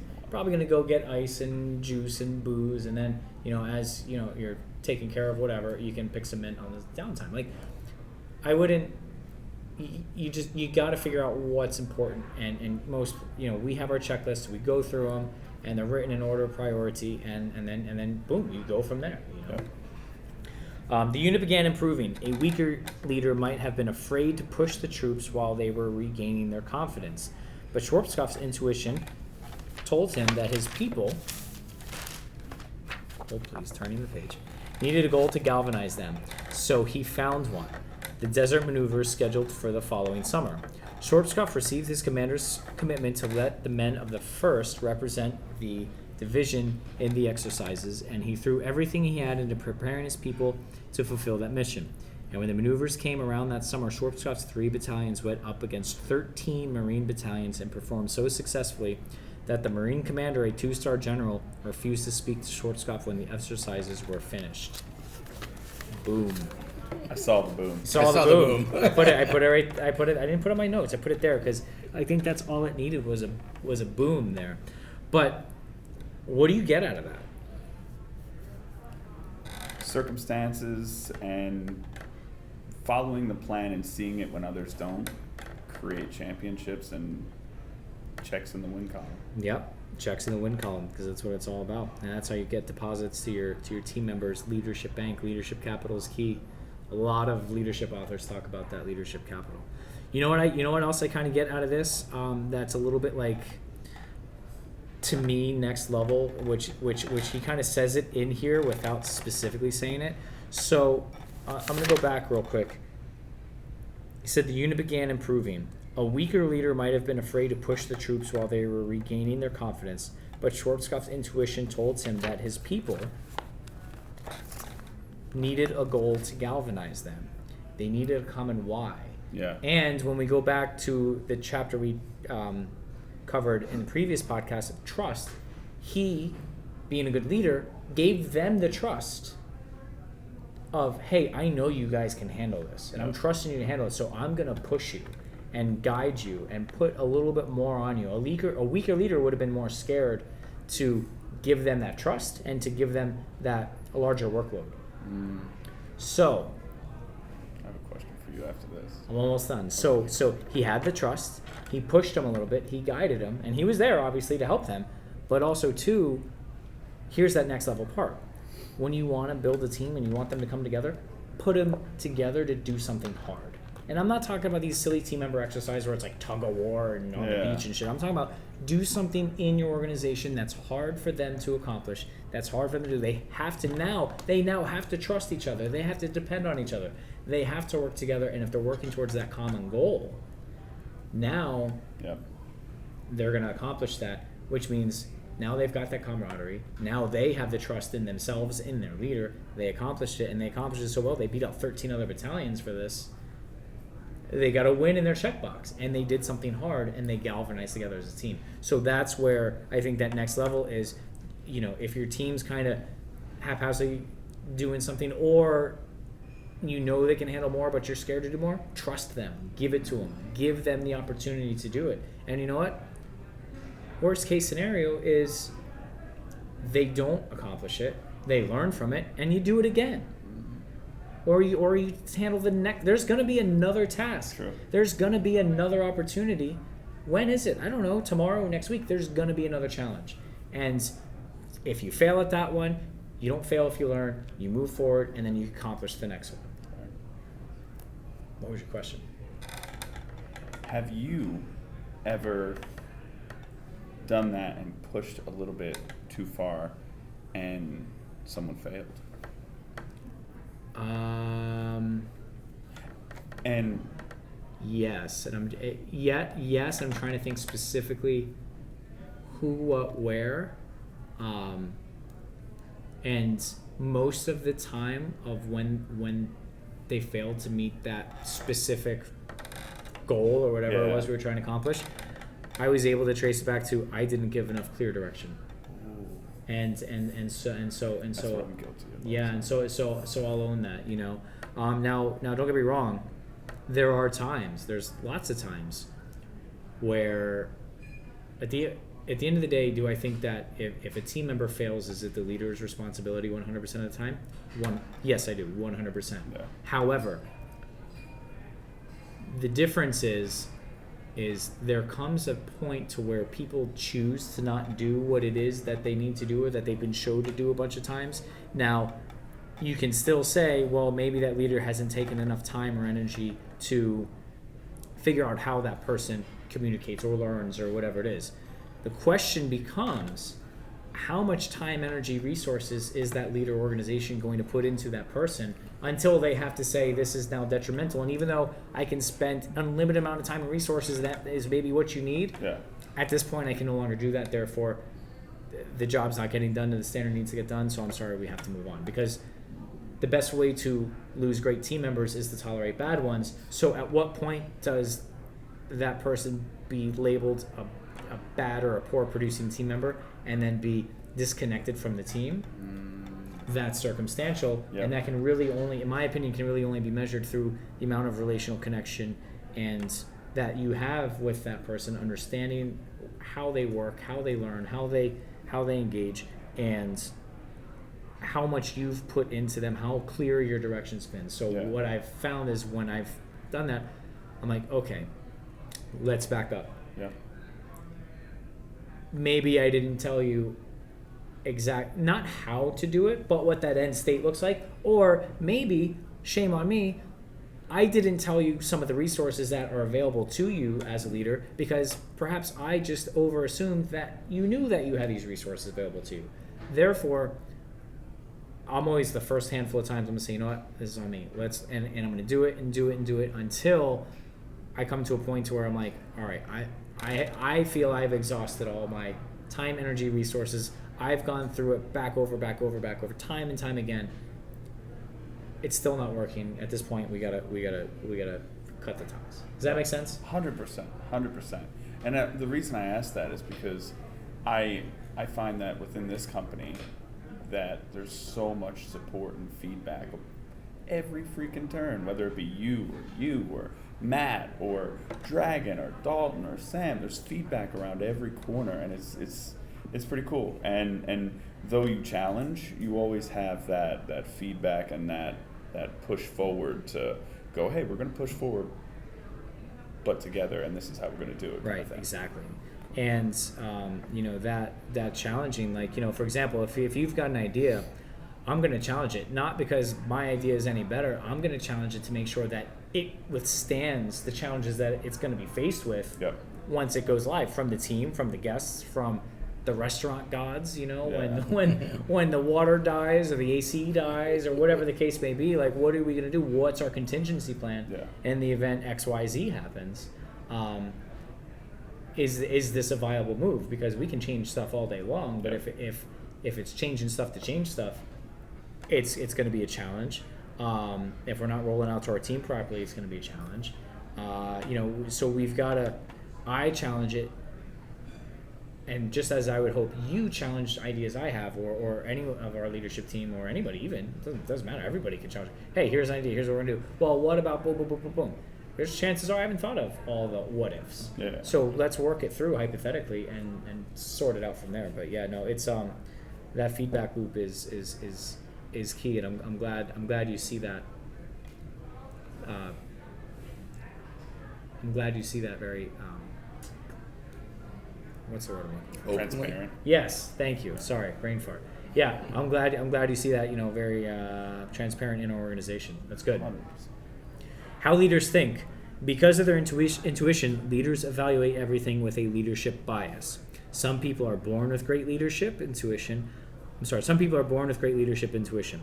Others have to work hard to develop and hone it. But either way, it evolves. The result is a combination of natural ability and learned skills. This informed intuition causes leadership issues to jump out. The best way to describe this bias is an ability to get a handle on intangible factors, understand them, and work with them to accomplish leadership goals. So when you look at your situations through leadership bias, all of a sudden you see the problems as leadership problems. Does that make sense? 100%. And the more you do that, the more you're going to understand it, the more you're going to recognize intangible factors. And then when you can combine those intangible factors with actual facts, A plus B equals C. And it's like the Matrix, right? You know how like anyone who's ever watched the Matrix, you see he sees the code. Yeah. It's like that. Does that make sense? I was just thinking, you kind of got a Keanu Reeves look. You are a little Keanu Reeves. I'll take that. Listen, when the all black suit when I had the long hair, was John Wick. John Wick. Yeah, I was gonna say let's go with Matrix, not John Wick. Let's not make his head. I shoot with you on a monthly basis. Yeah, I was gonna say maybe not all the guns, but a fair amount. Fair amount of the guns. Fair amount of guns. Maybe more guns. Wait, what's my? He says. All right, sidetrack. He says in John Wick 3. The same line that he says in The Matrix, because I used to watch that repeat. He's like, what do you need? He's like, I need guns, lots of guns. And I'm just like, I was like, when he said that, I was like, yes. Tell him, Keanu. Keanu, if you're listening, shout us out, humble hospitality. Back to the book. Leaders are readers of their situation. In all kinds of circumstances, they capture details that elude others. For example, when I was the senior pastor of Skyline, my church in San Diego, there were times where I was required to travel for long periods of time. Often when I returned after being gone for 10 to 14 days, I could tell something was going on. I could feel it. And usually in an hour or so of talking with staff and getting the pulse of what was going on, I'd be able to track it down. Leaders are readers of trends, right? I kind of like to replace the word trends for patterns in here, and I'll tell you why in a second. Everything that happens around us does so in the context of a bigger picture. Follow me on this. Leaders have the ability to step back from what's happening at the moment and see not only where they and their people have gone, but also where they are headed in the future. It's as if they can smell change in the wind. What does that sound like? Taking a step back, looking at the bigger picture. Sounds like detach. Right? So detach, get 10,000 feet in the air, get 30,000 feet in the air, get 1 inch above the playing ground or the playing field, whatever. Get 1 inch above the restaurant and look at everything that's going on and now you're able to. That's how you get the intuition, right? When service bar is going down, you're not looking at like the 2 checks that are in front of you. You're like, oh, I gotta make this mojito and this Cosmo. You're taking a step back and you're like, okay, there's 3 mojitos, 4 Cosmos, this, that, an old fashioned over here, and I can get that draft beer in an instant. Let me get these other things taken care of, right? Because the same thing happens on the line.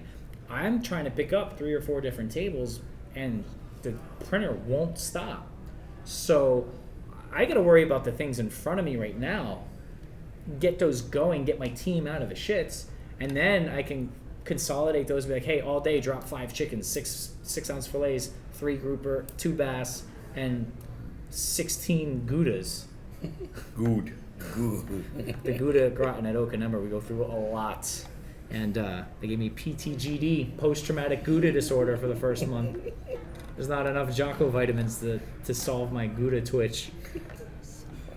But does that make sense? 100%. So and then so when you're in a detached point, you can look at the trends, you can look at the patterns, like, oh, every Monday at 6:30 this happens. Yeah. Therefore, let's solve that for next Monday. And you can start and then what happens is you can start to see, like, you can actually like walk in, especially you, since you float to all the different restaurants, you can actually walk in and you can see a mistake that gets done, and then you automatically know that mistake wouldn't have been done had the habits been built properly or the training been done. So you already know what the route is because you see it immediately, and what happens is you see it more clear because you're fresh to it because you're not there every day. Yep, 100%. And then so that's where you got to look at, okay, where's our training, where's our standards, are our leaders in the restaurant holding the line on those training and standards?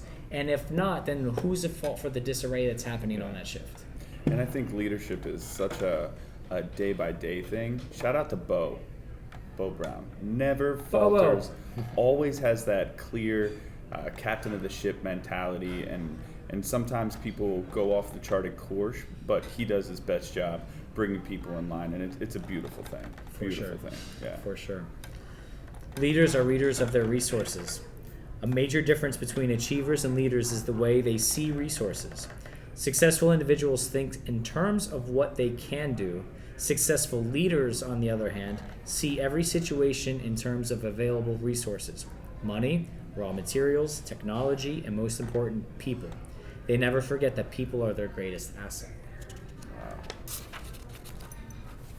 Can I get a boom? Super boom. Super boom is right. Man, I gotta reread that one. Yeah, That was right. crazy. Want me to go through it again? Yeah, that was beautiful. Leaders are readers of their resources. A major difference between achievers and leaders is the way they see resources. Successful individuals think in terms of what they can do. Successful leaders, on the other hand, see every situation in terms of available resources: money, raw materials, technology, and most important, people. They never forgot that people are their greatest asset. No, actually, we have an example of this.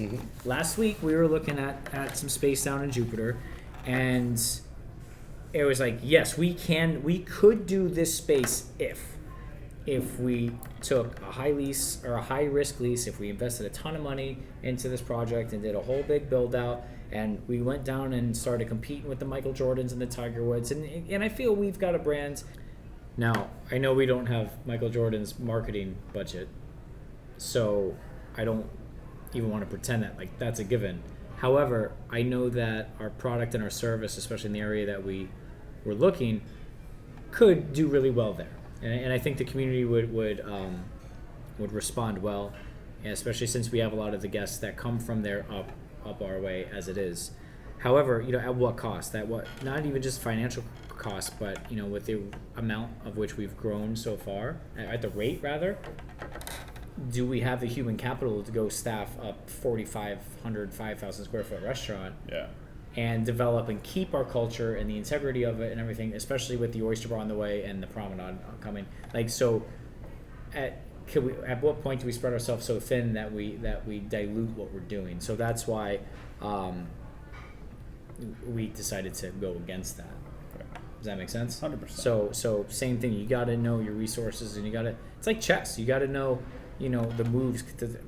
How does the horse move versus the bishop versus the queen and the pawns, and at which point is which one value? You can take a king with a pawn if you want. Yep.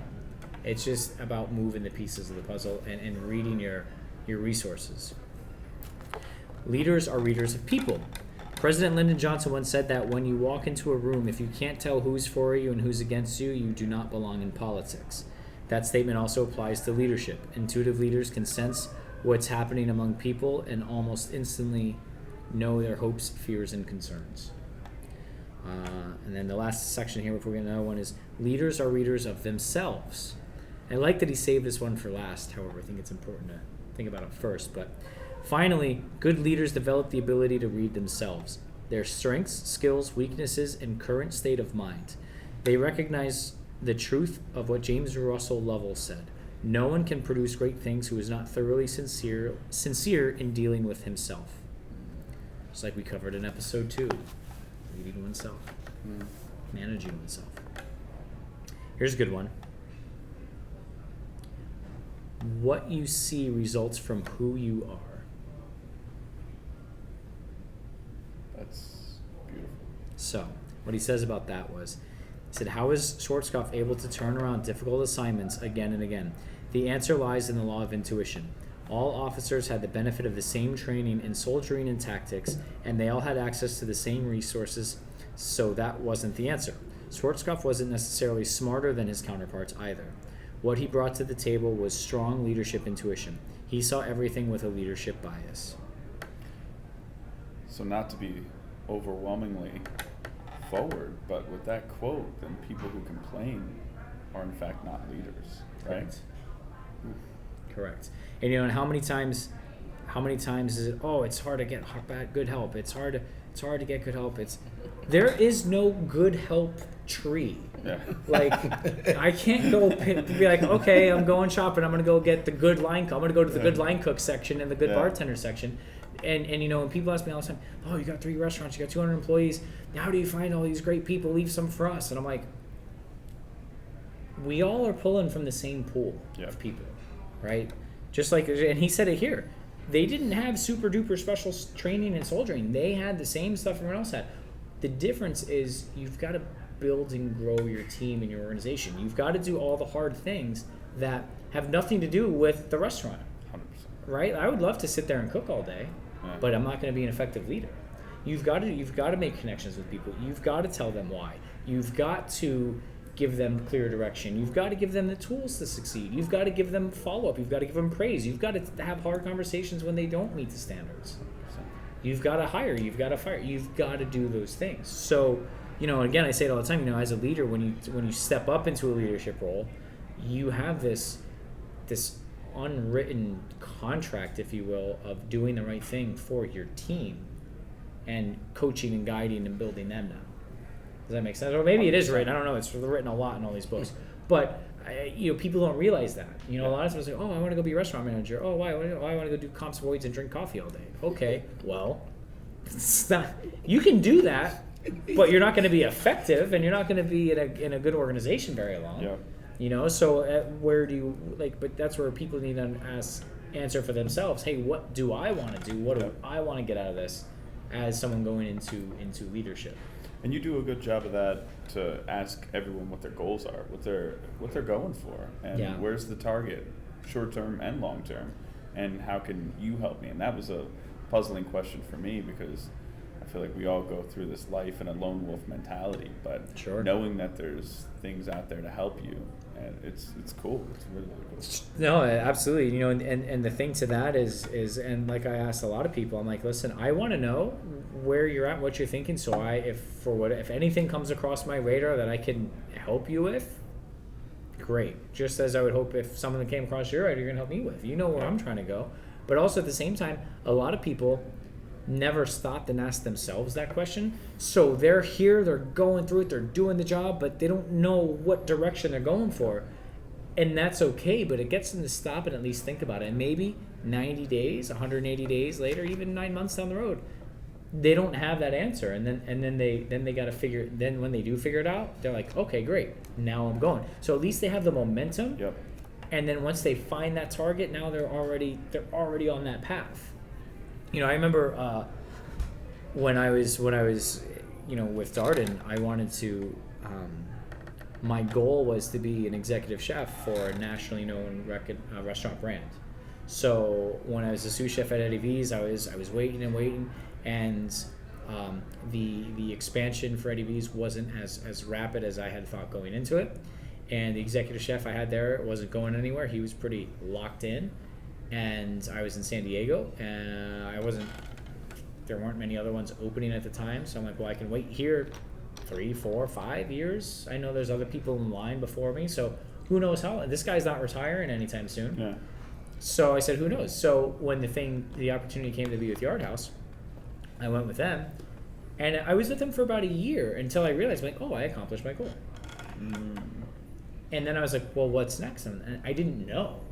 But I asked myself, I said, what's next? Is there a next goal, or do I stop here?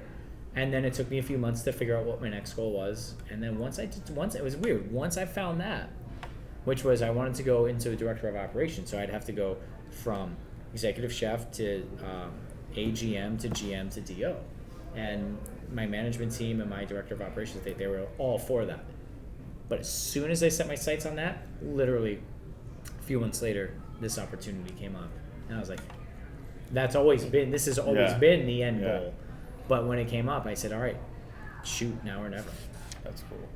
Really cool. So, but I think that's what happens when you ask yourself that question of what is my goal, what is my purpose, whether it's short term, long term, whatever. What is it? What am I working towards?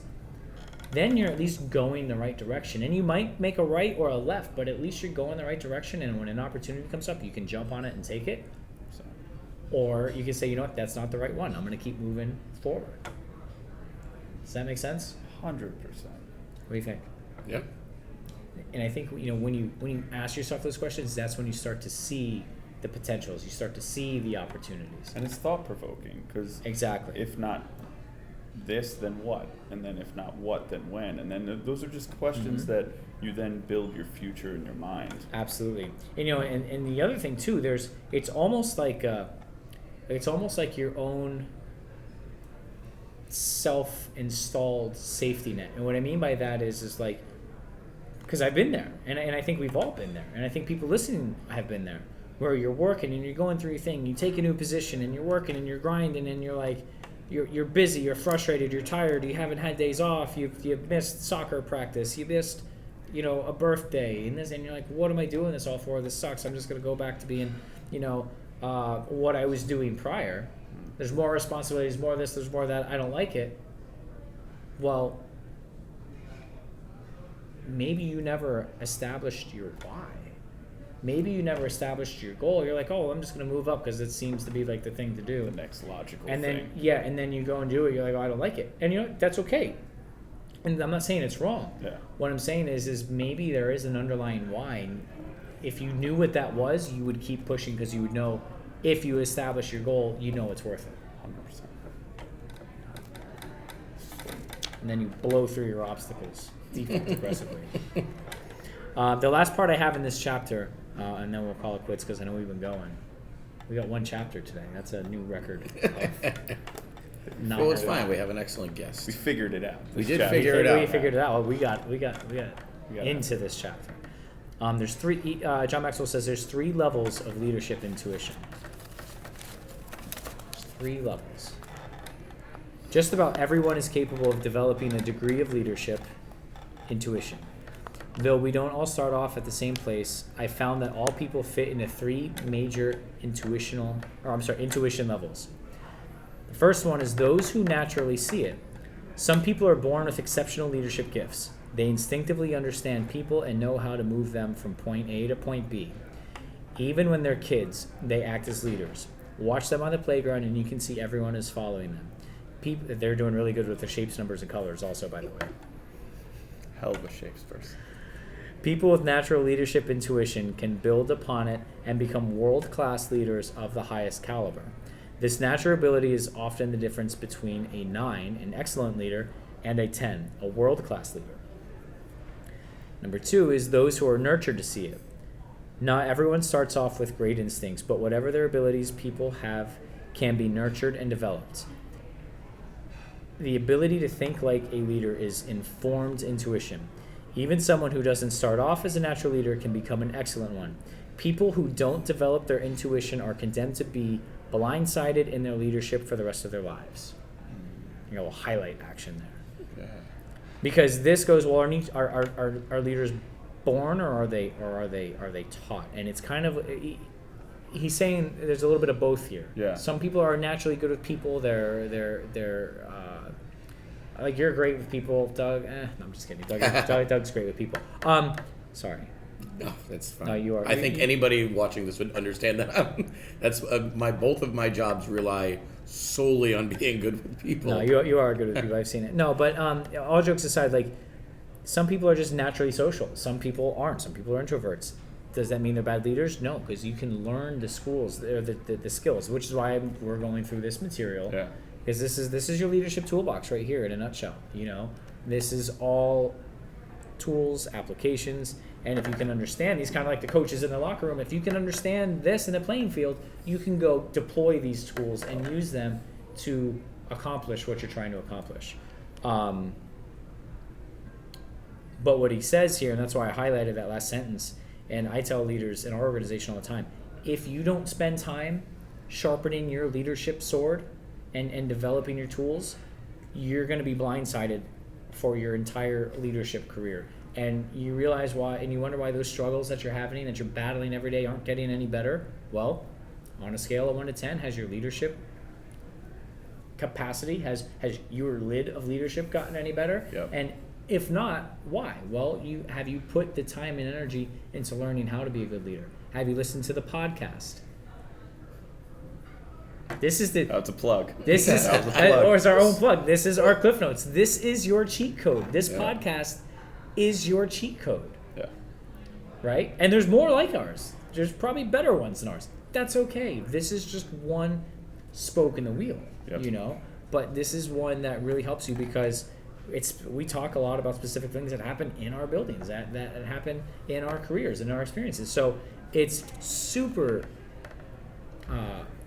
heightened, I guess you would say, or focused on what we're doing on a day-to-day basis, or what we have done, or where we are going. So, if you don't build it, you're never going to see it.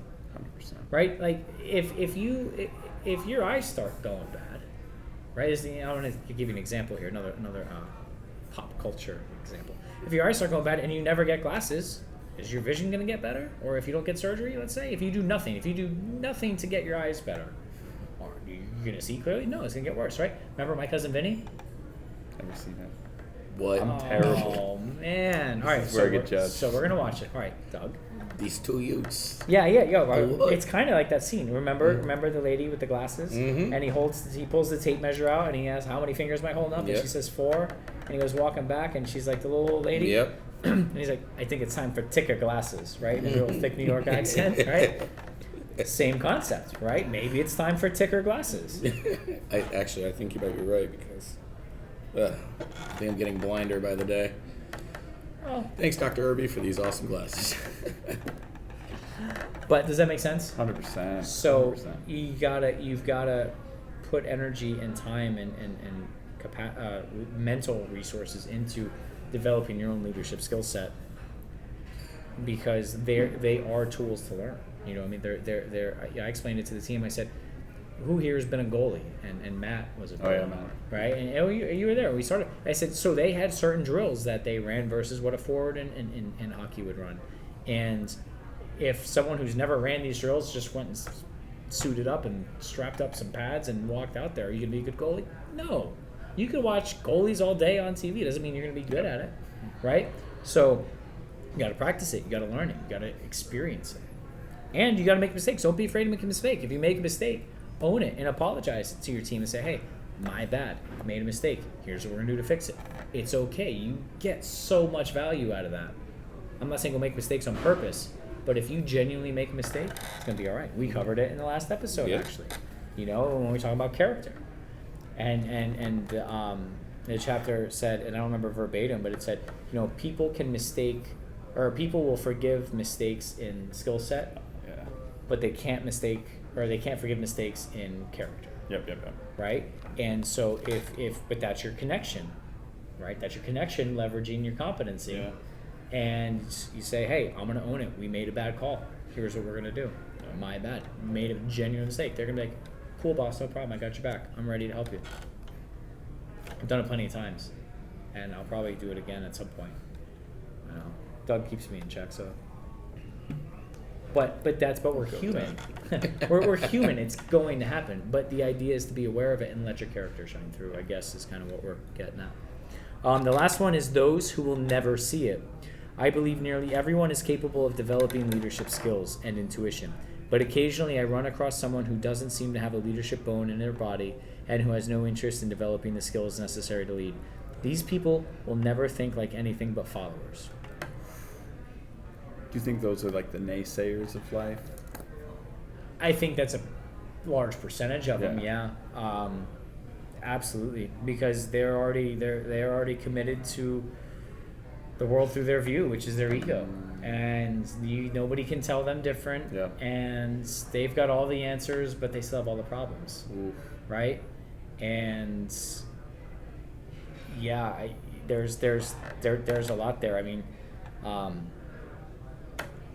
again, I've seen it occasionally as well, where maybe they're not interested in leadership. They have no desire to do it. And there's some people that are high performing followers. Yep. That's okay. That's what we're talking about. That's our level 5. Yeah. And if I can count on a level 5 days a week, I'm good with that. And I'm going to treat them just as good as the level 10 because they're doing everything they need to do and accomplish and get done.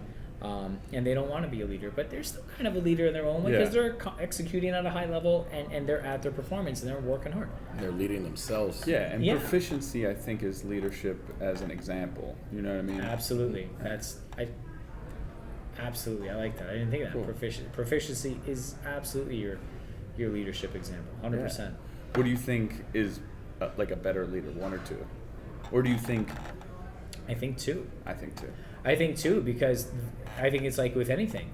They've had to work to get that skill set. They've had to work to learn that.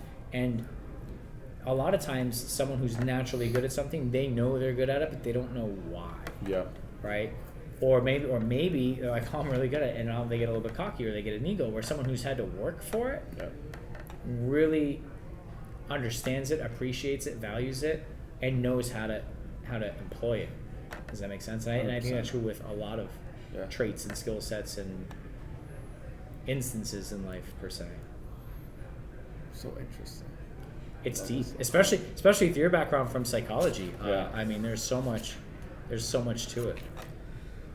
That was a long chapter. It was. What'd you think? It was my fault. I asked so many questions. It's not your fault. Excellent extreme ownership. Thank you. I think we'll call that a good place to stop here for the evening. What do you think, Doug? Absolutely. What other than watching the podcast and YouTube and listening and downloading, liking, sharing. what else can we do? All of that is very helpful for us.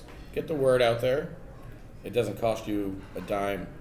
If a part of what we were just talking about people who will never be leaders, only followers, will share Kanye West's newest shoe if it looks like a piece of a moon rock, but you won't support your own friend's business. So here's your chance to do that. I'm just kidding. That was very specific. Yeah, well, I got a little beef with Yeezy. I'm just kidding. I don't know. We have, I met him at the Grammys. Really? Yeah. The most LA thing to do is the coolest thing. You see people walk by and they're like, yay, what up? He's like, oh, hey, what's up? He has no idea who they are. He doesn't care. But then you see the guy with the girl, hey, yeah, I know Ye. Like, we hang out all the time. It's like, you have no idea. He has no idea who you are. But it was like the coolest LA thing I did while I was there. Back on track. Side note, to support the podcast, like I said, like, share, subscribe. Ayala Films is going to add a button above my head somewhere here. It's going to click it, bing. Click the bell for notifications every time we release a video. Wait, there's bells? Yeah. Bells, there's notifications to your email. That's cool. Learn something new every day. Absolutely. Boom and ding. Boom and ding. You go to kylegseafood.com/shirts, and we have shirts for all of our restaurants. You can see Flavor Through Fire as our motto for Oak and Ember. We have them for Hutchinson Kitchen. We already have them up for Oyster Bar. And then we have all of the sayings that we've all heard Kyle say, and now we've all adapted and say them all the time. Like, gotta go. Humble pie. Humble pie. We didn't talk about humble pie today. There's a lot of humble pie in the Law of Intuition. Oh, wow. Yeah. We gotta serve ourselves a slice after We need this. to serve ourselves a slice of this. Pairs well with tequila. And then a bunch of the other shirt sayings on there. Boom, figure it out. Figure it out is a... How can they make reservations to come enjoy some time with friends and family or their loved ones? Oh, Open Table. So make sure you do that. If you have no idea what Open Table is, as soon as you go to Google and type in the restaurant, it'll say right there, make reservation with Open Table. Make it as easy as possible. As easy as Easy as pie? humble pie. Yes, yeah, we get it. Excellent. Thank you guys for watching. Make sure you subscribe, like, share. I promise we're going to get through this book one day. Maybe. I promise we will not cover less than one chapter a day. Great.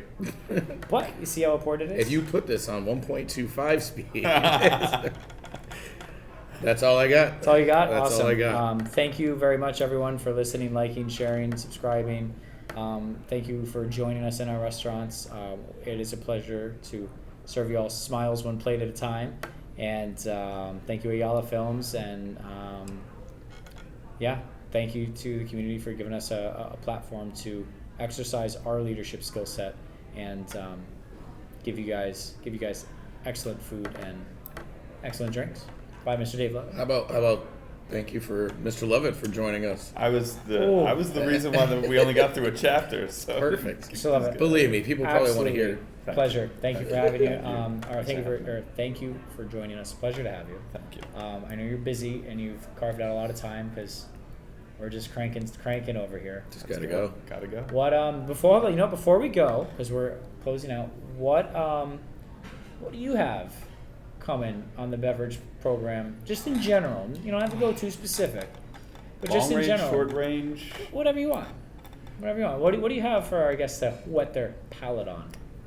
Right now, what kind of gets me excited is 3 months here at the Ocean. Yeah. In 3 months, I think a lot of good things are gonna really happen. Not to say that they're not, but the creativity, the grinding, the focusing on fundamentals. That's kind of my shtick. I love that part of it because then you see the growth from the bottom up and focusing on the fundamental stuff. But super geeky is the Oyster Bar stuff. Got some cool cocktails. I think they're laying there. the bar top tomorrow. They're That is starting so to lay cool. 40 feet of the bar top. They're laying tomorrow. So cool. The tiles going down. The wall tile started today. Awesome. Yeah, we didn't even talk about that. We didn't even talk about Oyster Bar Promenade. It's all right. It's all right. It's all right. Next podcast. To be continued. TBC. Awesome. Thank you. Mr. Lovett, it's an absolute pleasure. Thank you very much. Yep. Next Monday, you want to keep going through this book with us? I'm down. Boom. Let's do it. Boom. Super All right. boom. All right. Excellent. Everyone, thank you very much. We'll borrow an hour and a half of your time next week here on Humble Hospitality.